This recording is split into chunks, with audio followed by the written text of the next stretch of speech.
Shalom, shalom saudara, apa kabar semuanya? Saya berharap kita semua dalam keadaan baik-baik, sehat-sehat, dan selalu diberkati Tuhan. Kita berjumpa lagi dalam program kesayangan kita, yaitu Garansi Gali Kebenaran Sejati. Membahas yang esensi, bukan yang sensasi. Dan hari ini bersama saya masih ada seorang hamba Tuhan, yaitu Kak Elia Makaraung. Apa kabar Kak Elia? Haleluya, puji Tuhan. Semua sehat, diberkati Tuhan. Dan saya senang hari ini bisa berjumpa lagi dalam program kesayangan kita Garansi. Dan saya percaya kita akan diberkati oleh Tuhan lewat program ini. Gimana Bet, kabar lu sendiri? Baik Kak, puji Tuhan. Aman ya? Aman. Kantong aman? Aman. Makanya amin. Wah, jadi kalau udah aman baru amin. Amin, iya. Ada orang yang amin tadi nggak aman gitu. Bisa, ya. Iya. Jadi lu aman dan amin. Iya. Haleluya, puji Tuhan. Ya, saudara-saudara, gini kayak gua selama ini kan ngamatin ya, maksudnya di lingkungan komunitas Kristen, kemudian di gereja gitu. Seringkali itu ada fenomena seperti ini. Ada orang yang mungkin udah berpuluh-puluh tahun ya melayani Tuhan, aktif dalam pelayanan, kemudian mengambil bagian banyak hal lah dalam pekerjaan Tuhan. Tetapi pada akhirnya orang-orang bahkan sekelas pendeta pun akhirnya udah nggak mau melayani Tuhan lagi tuh. Ada fenomena saudara-saudara yang kadang-kadang mungkin luput dari perhatian kita, namanya fenomena kekecewaan ya. Dan saya melihat bahwa ini bukan hanya merasuk kepada pendeta-pendeta, hamba-hamba Tuhan, tetapi semua kalangan. Jadi orang-orang yang tadinya melayani Tuhan akhirnya berhenti. Bahkan mereka berkata, udahlah capek gue melayani, gak ada gunanya. Mungkin seperti itu ya. Nah, hari ini mungkin Elia bisa menjelaskan kenapa fenomena itu bisa terjadi dalam gereja Tuhan. Padahal mereka ke gereja loh kayak pelayanan gitu. Ya memang bisa jelaskan. Ya harus diakui ya, ada banyak orang yang ya baik itu jemaat, pelayan Tuhan, pengurus gereja, bahkan hamba-hamba Tuhan, pendeta yang bisa terjebak dalam kekecewaan itu dan akhirnya mungkin burn out, lalu kemudian meninggalkan Tuhan, meninggalkan gereja, meninggalkan pelayanan. Ya itu kita lihat itu banyak terjadi ya. Nah, kalau menurut gua sendiri sih bahwa kesini nih, makin hari makin kesini, makin di akhir zaman ini akan lebih banyak lagi orang yang akan mengalami seperti itu. Gitu ya? Kenapa? Karena menurut gua kekecewaan ini merupakan salah satu senjata ampuh yang banyak dipakai oleh kerajaan kegelapan, musuh kita si iblis ini, untuk menghambat, mengganjal, mengkandaskan iman banyak orang percaya. Dan itu sesuai juga dengan nubuatan yang Yesus sampaikan. Lu masih ingat kan pengajaran Yesus kepada murid-muridnya tentang akhir zaman di Matius pasal 24 ayat yang ke-10. Matius 24 ayat yang 10. Iya kan, di Matius 24 dan 25 itu kan Yesus memberikan pengajaran kepada murid-muridnya khusus tentang akhir zaman kan. Apa yang akan terjadi di akhir zaman ketika murid-muridnya tanya, apa tanda daripada kedatanganmu kembali kan? Tanda kesudahan zaman ini kan. Lalu Yesus memberitahu kepada murid-muridnya ada, kalau gua kelompokkan ada 3 Bet. 3 tanda yang akan terjadi sebelum kedatangan Tuhan. Jadi ini akan terjadi di akhir zaman ini kan. Yang pertama adalah tanda yang terjadi di alam semesta ini.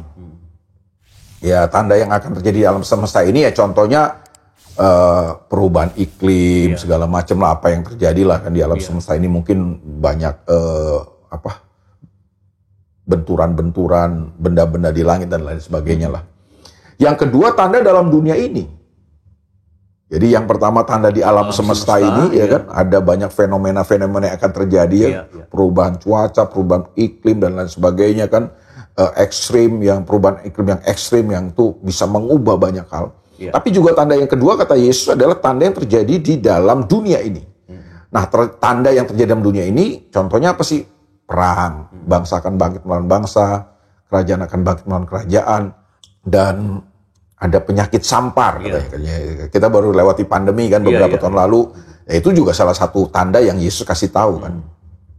Jadi itu yang tanda yang akan terjadi di dunia. Kesulitan ekonomi, krisis ekonomi, ya kan, krisis moneter itu kan terjadi kan secara global kan. Jadi itu yang terjadi dalam dunia. Nah, ada tanda yang ketiga, yaitu tanda yang terjadi dalam gereja. Nah, tanda yang terjadi dalam gereja itu apa? Contohnya kata Yesus, salah satunya adalah akan banyak muncul nabi palsu. Akan ada banyak muncul pengajar palsu yang menyesatkan banyak orang. Itu tanda yang terjadi dalam gereja. Tapi yang kedua, tanda dalam gereja itu adalah akan banyak orang yang murtad. Coba lu baca dari Matius 24 ayat 10 ya. Ya. Matius pasalnya yang ke-24 ayat yang ke-10 demikian kata firman Tuhan. Dan banyak orang. Berapa banyak? Banyak kata Alkitab. Jadi kalau kita bilang banyak, Yesus yang ngomong loh. Banyak loh. Kalau Yesus bilang banyak, ya banyak, Bet. Iya. Iya kan? Dan banyak orang akan murtad. Dan mereka akan saling menyerahkan dan saling membenci. Nah, salah satu tanda yang akan terjadi di akhir zaman menjelang kedatangan Tuhan adalah akan banyak orang yang murtad, katanya. Banyak, ya kan? Tidak sedikit. Banyak yang murtad. Nah, waktu gue pelajari apa kata murtad itu. Nah, kata murtad itu dalam bahasa aslinya, bahasa Yunani ya. Kan Perjanjian Baru tuh teks aslinya kan bahasa Yunani kan. Nah, dalam teks aslinya bahasa Yunani itu dipakai kata skandalizo. Nah, dari kata skandalizo itu muncul kata skandal kan, kita kenal kan. Tapi yang gue mau bahas adalah apa arti skandalizo itu? Nah, skandalizo itu waktu gue pelajari artinya itu trap, perangkap, jebakan ya kan. Tapi punya arti yang lain.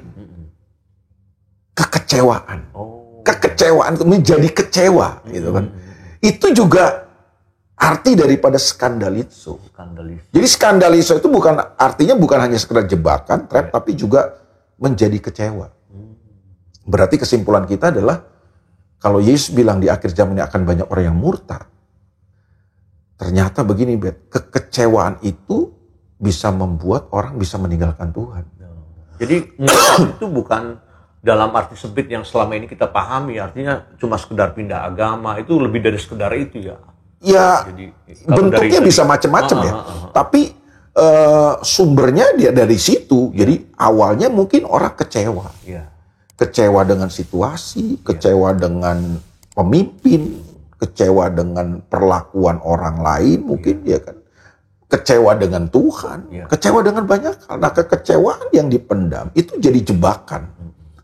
Jadi perangkap iblis untuk menghancurkan iman kita. Makanya nggak heran ya. Kekecewaan itu adalah pembunuh iman. Salah satu pembunuh iman dalam hidup kita adalah kekecewaan. Yang kadang-kadang orang nggak sadar. Nggak sadar. Tiba-tiba udah makin dalam. Dan semua orang kan bisa dilanda dengan kekecewaan kan. Semua kita ini bisa diserang dengan kekecewaan. Itu yang tadi gue bilang, makanya kekecewaan itu menjadi senjata ampuh daripada iblis, kerajaan kegelapan, untuk membunuh iman kita. Karena iblis tahu ketika orang tidak bisa mengatasi kekecewaan, atau ketika hidup seseorang dikuasai oleh kekecewaan, nah kekecewaan ini bisa berujung kepada murtad. Murtad itu maksudnya apa? Meninggalkan Tuhan, meninggalkan pelayanan. Mungkin bukan sekedar pindah agama. Mungkin dia masih Kristen. Mungkin dia masih ada dalam gereja. Tapi dia bisa jadi udah nggak punya semangat, nggak melayani lagi, nggak mau melakukan apa-apa, jadi skeptis dalam kekristenannya. Nah itu Yesus sudah kasih tahu, ya kan, di Matius 24 ayat 10 itu. Dan lu bayangin, di Alkitab itu, waktu gue pelajari, coba deh lu baca dulu dah satu ayat lain tuh, Matius 11. Matius 11 ayat yang ke-6. Matius 11 ayat yang ke-6, demikian kata firman Tuhan. Dan berbahagialah orang yang tidak menjadi kecewa dan menolak aku. Dan berbahagialah orang yang tidak menjadi kecewa dan menolak aku. Itu ucapan siapa? Yesus. Nah, ayat ini muncul dalam sebuah peristiwa ketika ada seorang hamba Tuhan hebat. Namanya Yohanes Pembaptis. Lu bayangin, siapa sih yang gak kenal Yohanes Pembaptis di Perjanjian Baru? Itu seorang nabi Tuhan yang hebat. Bahkan Alkitab berkata dia adalah yang terbesar ya kan, gitu kan. Selain Yesus, sesudah Yesus mungkin Yohanes Pembaptis ya kan. Itu Alkitab mencatat begitu kan. Dialah orang yang mengendor, dialah orang yang mempromosikan ya kan. Dia orang yang dipakai Tuhan untuk mempersiapkan jalan buat Yesus datang melayani di dunia ini. Dia yang membaptis Tuhan Yesus. Jadi ini Yohanes Pembaptis menurut gue seorang hamba Tuhan yang luar biasa, seorang nabi besar kan. Tapi ternyata seorang nabi besar sekelas Yohanes Pembaptis pernah mengalami kekecewaan. Gitu ya. Ketika dia ditangkap, dimasukkan ke dalam penjara oleh Herodes kan. Nah, di dalam penjara, dia kemudian mengutus murid-muridnya. Iya. Ketika murid-muridnya mungkin mengunjungi dia, dia sampaikan pesan kepada murid-muridnya, tolong ketemu Yesus, tanyain sama Yesus. Apakah dia benar-benar Mesias yang kita nantikan? Ataukah kita mesti nunggu? Sampai bisa ragu begitu. Iya. Jadi kan dia seperti kayak meragukan kan. Ini Yesus ini benar-benar Mesias atau bukan sih? Nah, menurut lu kenapa dia berpikir begitu? Iya, karena kecewa ya Kak. Iyalah. Tapi maksud gua gini, padahal dia kan udah tahu nih bahwa bahkan dia yang ngomong pertama bahwa persiapkan jalan bagi itu, dia firm banget. Iya, kan? dia bilang kan, lihatlah anak domba Allah yang mengaku dosa dunia. Dia Yesus kan. Dia yang dengan begitu yakin dia kan. Kenapa dia akhirnya kenapa waktu dalam penjara kemudian dalam keadaan dia mungkin sendirian, dalam keadaan mungkin dia menderita di dalam penjara, mungkin dia berpikir, kok Yesus nggak ngelihat gua ya? Kok Yesus nggak ngunjungi gua ya? Kok Yesus nggak datang besok gua ya gitu? Mungkin dia bisa jadi kecewa kan? Dari mana kita tahu dia kecewa? Karena waktu murid-muridnya sampaikan pesan itu kepada Yesus, Yesus jawabnya itu kan ayat tadi yang lu baca. Matius 11:6 itu kan, berbahagialah orang yang tidak menjadi kecewa dan menolak aku. Itu ucapan Yesus sendiri loh. Berarti dari ucapan Yesus itu apa sih yang kita bisa tangkap? Yang kita bisa tangkap adalah orang kalau kecewa itu bisa menolak Tuhan. Menolak Tuhan itu nggak selalu lu pindah agama. Bisa jadi orang pindah agama menolak Tuhan. Tapi bisa jadi lu menolak Tuhan itu berarti lu menolak pribadinya. Lu menolak pribadinya, lu menolak kehendaknya. Jadi ketika lu menolak kehendak Tuhan, lu sedang menolak pribadi Tuhan kan berarti kan? Karena kehendak Tuhan itu adalah pribadi Tuhan berarti kan? Jadi kalau kita menolak kehendak Tuhan, kita tidak mau mengerjakan kehendak Tuhan dalam kehidupan kita, berarti kita menolak Tuhan. Nah, orang yang kecewa itu bahayanya bisa gitu. Dia bisa menolak kehendak Tuhan dalam hidupnya. Dan ketika kita menolak kehendak Tuhan, kita sudah menolak Tuhan kan? Mungkin lu masih Kristen. Mungkin lu masih pakai kalung salib. Di rumah masih ada gambar Tuhan Yesus, tapi bisa jadi gini, lu udah nggak datang kebaktian, lu udah malas untuk menyembah Tuhan, lu udah nggak ada urusan Tuhan lah. Nah, mungkin lu nggak mau melayani, mungkin kan gitu. Tadi kan Kelly bilang bahwa pengalaman Yohanes ini juga mungkin bisa terjadi kepada siapapun ya. Artinya orang-orang kan ya kadang-kadang di sekeliling kita nih saudara-saudara ya, dalam kehidupan berjemaat, dalam komunitas gitu kan, kita kadang-kadang tuh gini nih, ingin diperhatikan. Ketika kita tidak mendapatkan perhatian dari orang yang semestinya memperhatikan kita, ya pasti timbullah rasa-rasa kok lain ya, kok kenapa ya? Padahal kan nggak selamanya begitu kan. Dari hal-hal itu yang gue lihat kadang-kadang akhirnya benih-benih itu lama-lama makin besar, makin besar. Bahkan sekelas Yohanes Pembaptis aja, nabi besar di Perjanjian Baru ngalamin gitu. Ya mungkin dia pikir gini, kok Yesus? Kok perhatiannya kemana nih? Gitu ya. Sampai gua di penjara gitu. Orang lain dia tolong ya kan, orang lain dia datang kok. Gua enggak gitu. Gua udah persiapkan jalan, Yesus kemana aja kan? Apalagi itulah dalam kesendiriannya kan, lonely. Kok Yesus, makanya dia mulai ragu tuh kan. Nah, itu menurut gua adalah senjata iblis tuh untuk membunuh iman kita, membuat kita mulai ragu dan lain sebagainya. Dan itu banyak terjadi dalam kehidupan kita kan. Iya kan? Berapa banyak hari ini pelayan Tuhan, anak Tuhan, bahkan hamba Tuhan yang kecewa dengan situasi, kecewa dengan pemimpin, kecewa dengan orang yang mereka anggap tokoh ya kan.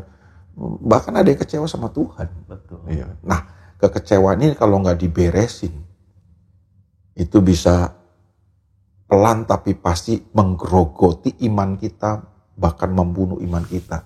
Bahkan bukan hanya membunuh iman kita, membunuh potensi kita.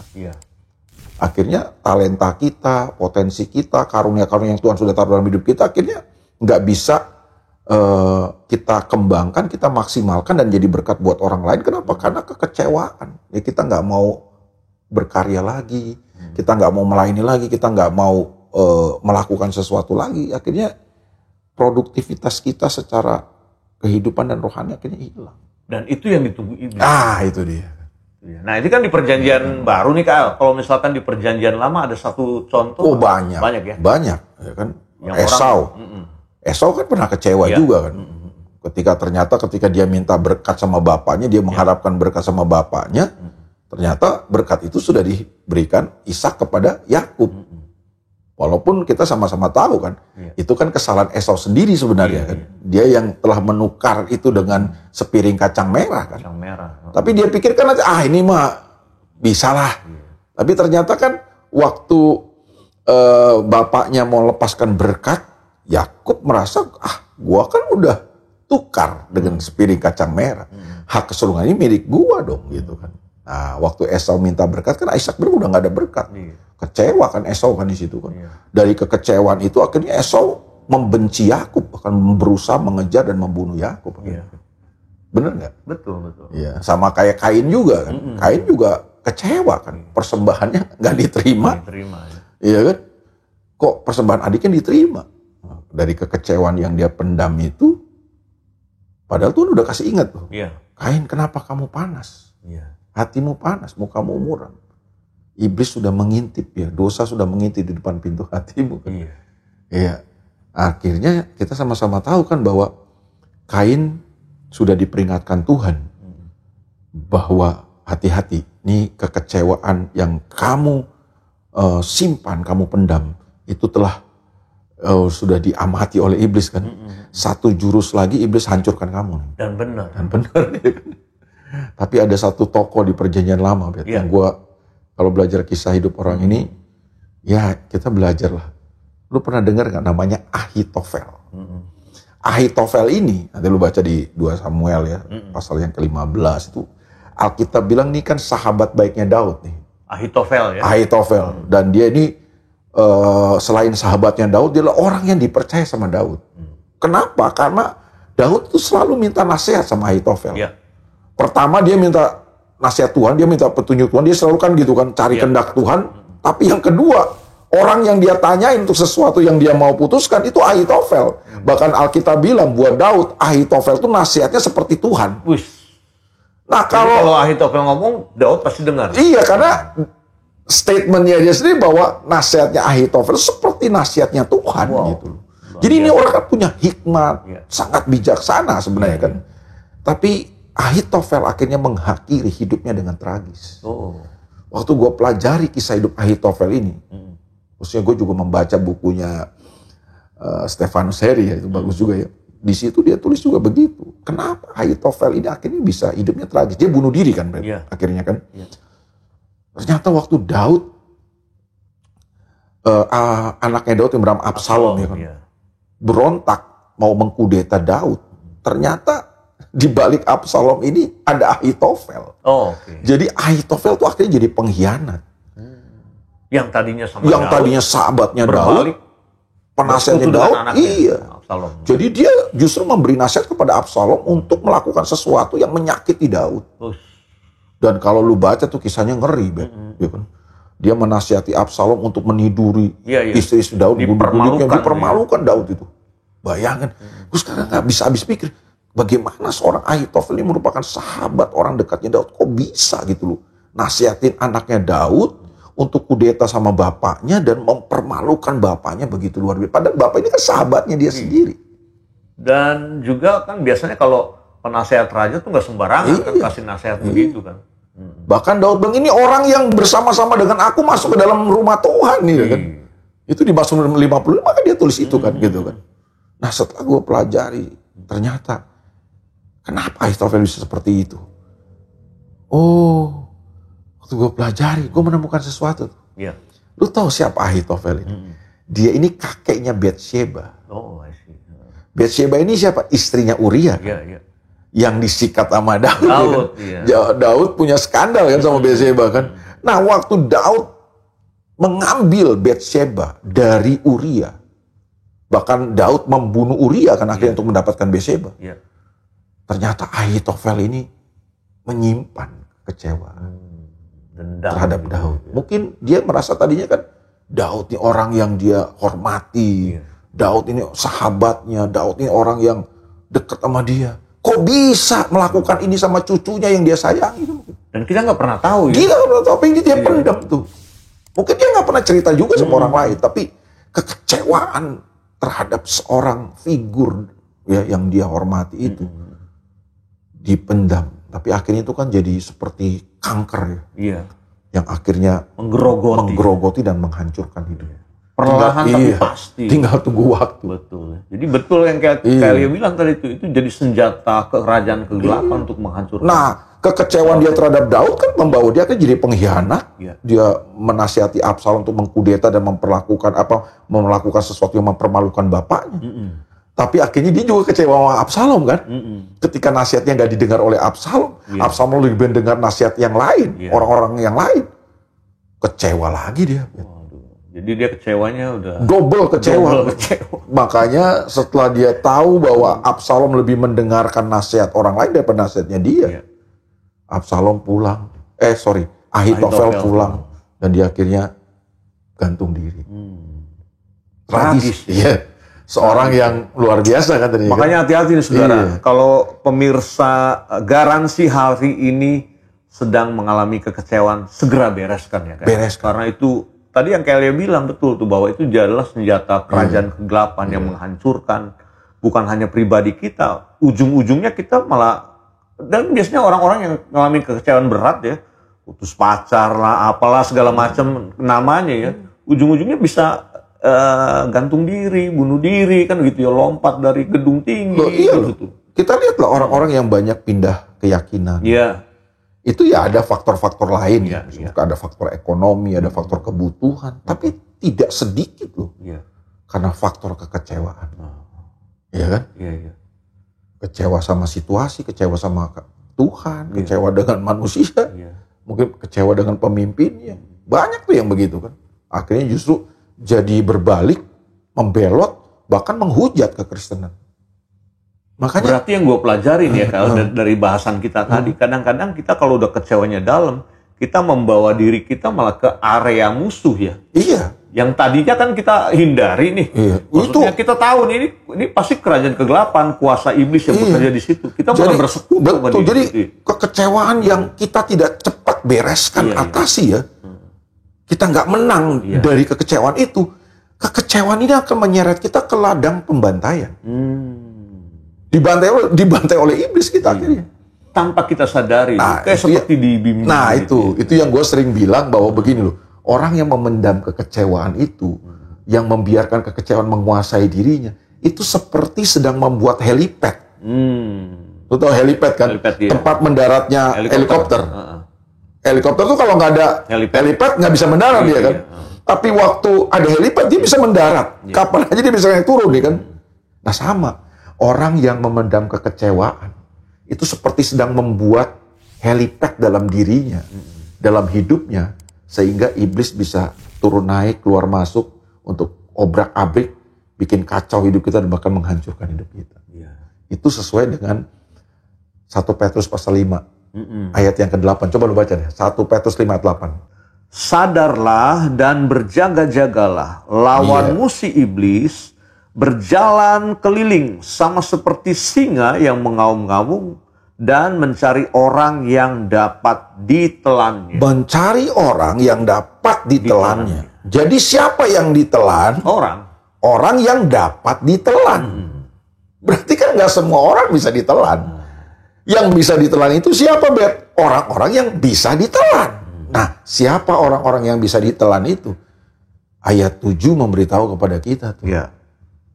Ayat 7 berkata 1 Petrus 5 ayat yang ke-7, serahkanlah segala kekhawatiranmu kepadanya, sebab ia yang memelihara kamu. Jadi ayat 8, iblis berjalan keliling seperti singa yang mengaum-ngaum yang mencari orang yang bisa ditelan kan? Nah, siapa orang yang bisa ditelan ini? Ya orang yang kata ayat 7 mengalami kekhawatiran, membiarkan kekhawatiran. Makanya ayat 7 bilang, serahkanlah kekhawatiranmu kepada Allah. Nah, kata kekhawatiran itu, sayang ya, di terjemahan bahasa Indonesia diterjemahkannya kekhawatiran. Itu dalam bahasa aslinya itu sebenarnya punya pengertian juga kekecewaan itu, Ben. Karena ayat itu kutipan dari Mazmur pasal 55. Nah, Mazmur pasal 55 itu merupakan Mazmur yang ditulis Daud ketika Daud Iya. diserang juga dengan kekecewaan.